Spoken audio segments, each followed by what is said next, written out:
কবিগুরু রবীন্দ্রনাথ ঠাকুরের লেখা হারিয়ে যাওয়া। ছোট্ট আমার মেয়ে সঙ্গিনীদের ডাক শুনতে পেয়ে সিঁড়ি দিয়ে নিচের তলায় যাচ্ছিল সে নেমে।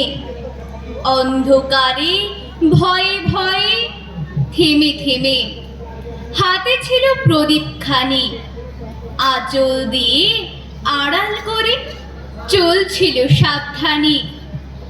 আমি ছিলাম ছাতে তারায় ভরা চৈত্র মাসের রাতে। হঠাৎ মেয়ের কান্না শুনে উঠে দেখতে গেলেম ছুটে। সিঁড়ির মধ্যে যেতে যেতে প্রদীপটা তার নিভে গেছে বাতাসেতে। সুধাই তারে, কি হয়েছে বামি?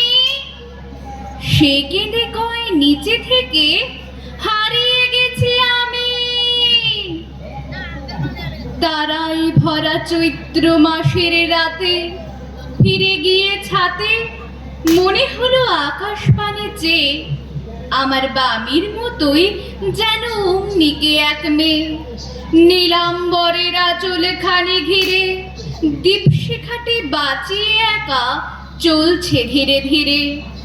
নিব্ধ যদি আলো যদি হঠাৎ যেত থামে, আকাশে ভরে উঠত কেঁদে, হারিয়ে গেছি আমি।